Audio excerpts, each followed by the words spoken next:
Hello everyone, it's Emma and welcome back to my channel. Today we're talking about something I have not talked about on the channel because I am not well versed in it, and that is how to live zero waste with children. So I reached out to you guys on YouTube and Instagram and got a hold of some zero waste moms or low waste who were very excited to help me make this resource for you guys. Now, I'm not a human parent. I do have a video on zero waste with pets though. It'll be linked above. So a big thank you to Bailey and Jenna for helping me create this video. I know this will serve as a really valuable resource for parents and soon-to-be parents.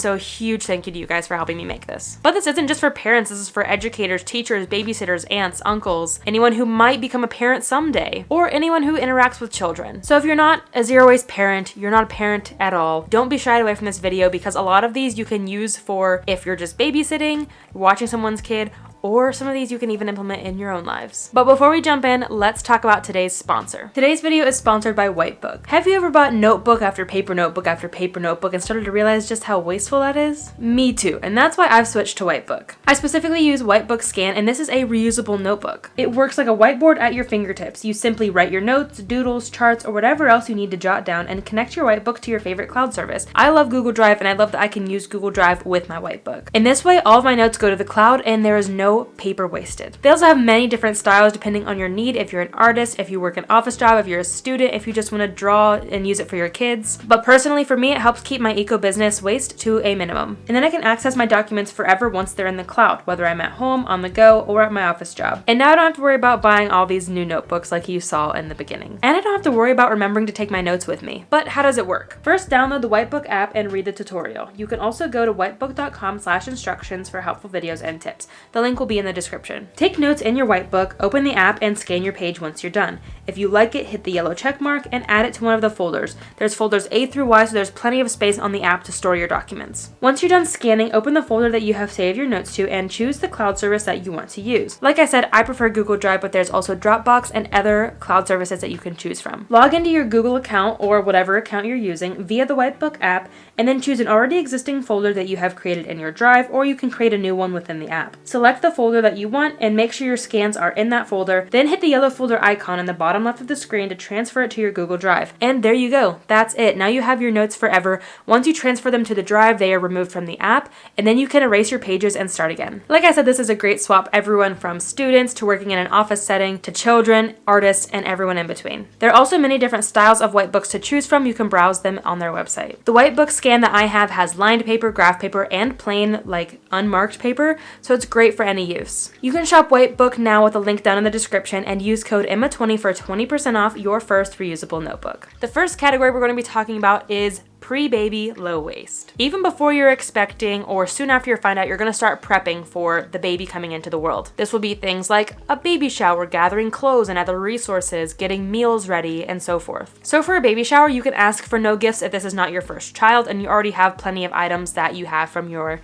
previous children. But if this is your first child, you can ask people to stick strictly to secondhand gifts, or you can build a registry full of eco swaps like cloth, diapers, and so forth, and ask them to stick strictly to that list instead of buying random things from Target and Amazon. Especially some pricey items. I know those are like ticket items to ask for your baby shower, like a car seat. And car seats you also don't want to buy secondhand either because of potential recalls and accidents that might have happened with that car seat. But speaking of, for car seats, you can get a convertible car seat.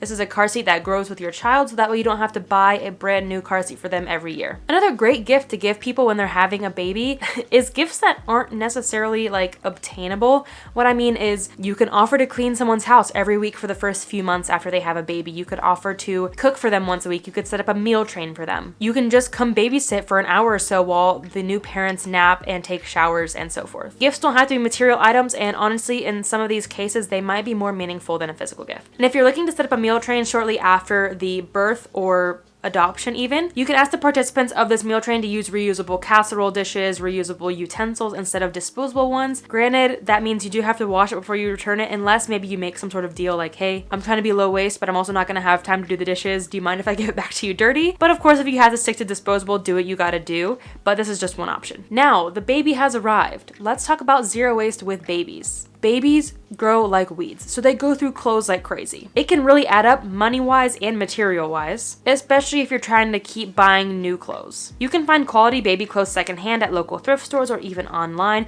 You might even be able to ask friends if they have any baby clothes that you can have. I know I came from a hand-me-down family, and this saved so much waste and money. A pretty common thing in the zero waste world, as well as just I feel like with babies in general, because diapers are so wasteful, is cloth diapering. They can be quite pricey up front, so you're not going to want to buy like 30 all at once. But say you find out you're expecting a baby, you could buy like 2 a month or so until the birth. This is a great gift to ask people for at a baby shower. You could just ask each guest to buy you 1 cloth diaper, so that way it's not expensive for one person either. But the average child will use nearly 7,000 diapers in their lifetime. But with care, cloth diapers can last a long time and even can last multiple children. Now, this is a technique that is used for the dedicated parents out there, the ones who have a lot of time and patience, I'm sure. That is called elimination communication.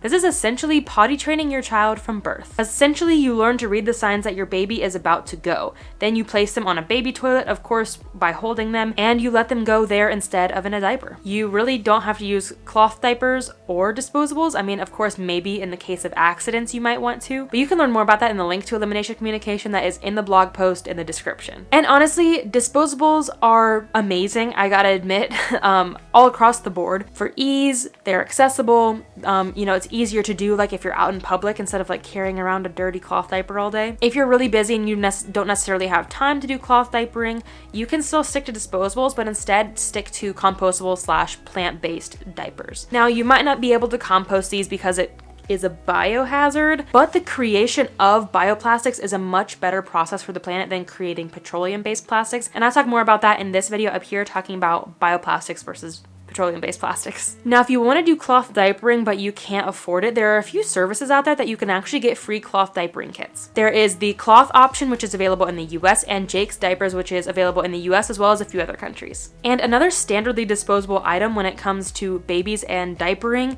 is wipes. But just like with diapers, they don't have to be disposable. You can use cloth wipes instead. Just like with cloth diapers, you wash, reuse, and take care of them, and they will last you a long time. Now, for feeding a baby, clearly breastfeeding is the most zero waste option. Literally zero waste. But of course, it's not always an option for every single set of parents. If you are formula feeding, just opt for the biggest container of formula instead of buying a bunch of little teeny tiny ones.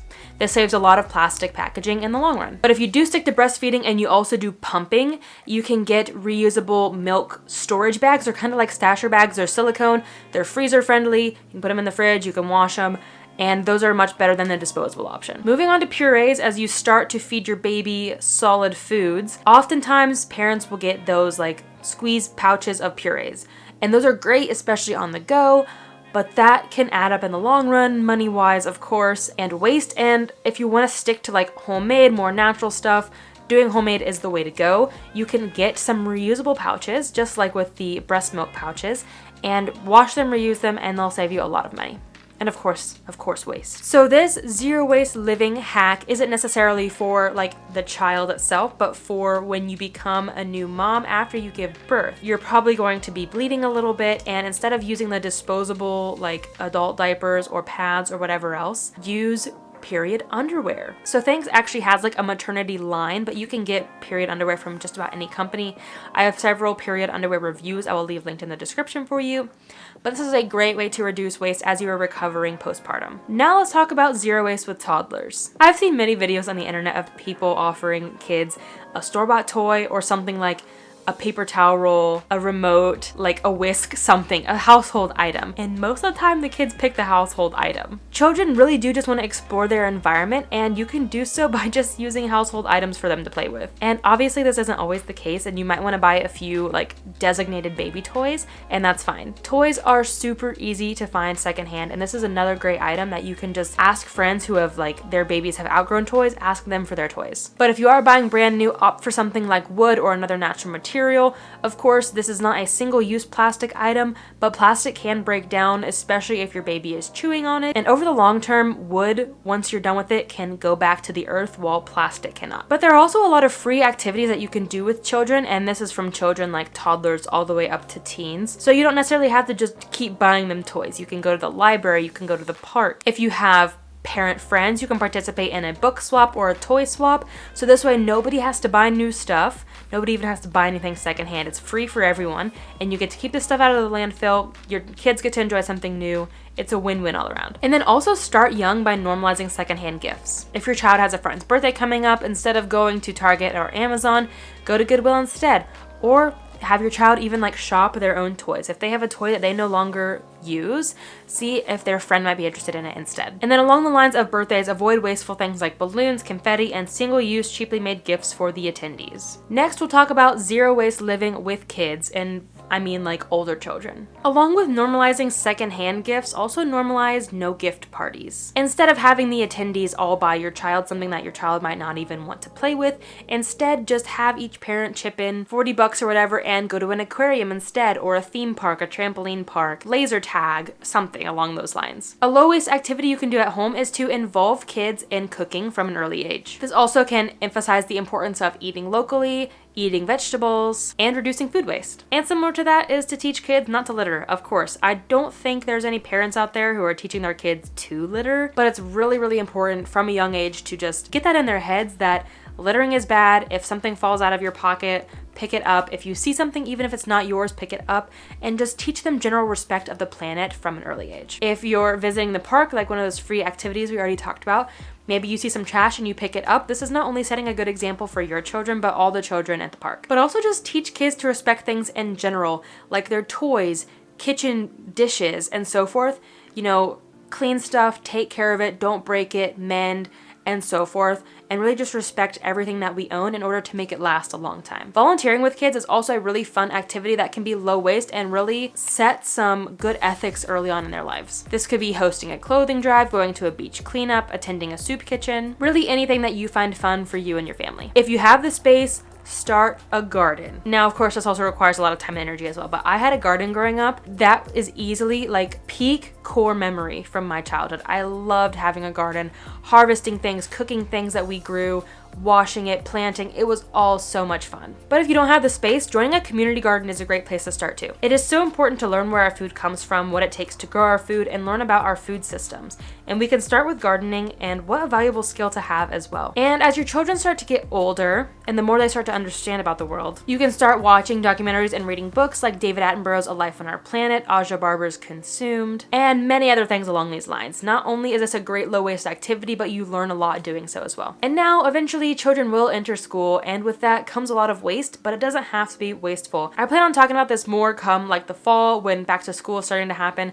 with zero waste school supplies, but for now, here are a few things you can do. You can use what you have from the previous year if it is still in good shape, things like folders and binders. Don't throw out a notebook until all the pages are completely used, and use the paper for the next year. So many notebooks and binders and folders are available secondhand. Colored pencils and crayons are a great low waste option to markers. Recycled paper is of course better than virgin paper, and like today's sponsor, White Book is a great option too to save paper. I also do already have a video called Zero Waste at School. It will be linked above and below if you'd like to check that out after this. The last category is zero waste as a family. Once you get the basics down of low waste living, it is important to start doing swaps around your house, but also including the whole family in these swaps.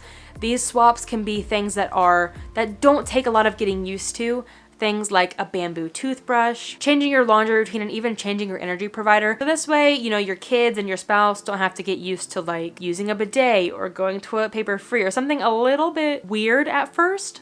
Obviously, those things aren't weird, but start with the easy stuff. I have a lot of videos I will leave linked down below, like my zero waste bathroom routine, zero waste laundry review, zero waste toilet paper review, and so forth. Of course, you can start composting if you have the space, but if you don't, there's this great resource called Share Waste. It will be linked in the blog post as well, but essentially this is a resource where you can look in your local area for farmers, gardeners, anybody who wants compost in your area, so that way that they can take your food scraps and turn it into compost because you don't have room or the time. Another great resource is Literalist. This is for bulk shopping. So this is a great way to reduce waste by taking your containers to a bulk store and avoiding all that single-use packaging. But bulk shopping also doesn't have to look like that. It can look like we talked about with the formula, buying the biggest option. Let me show you an example. Okay, so this is like along the lines of zero waste crafting, which we'll talk about in just a second. But this is an 8-ounce bottle of Mod Podge, and this is a 32 ounce. So instead of buying 4 of these, just buy 1 of these.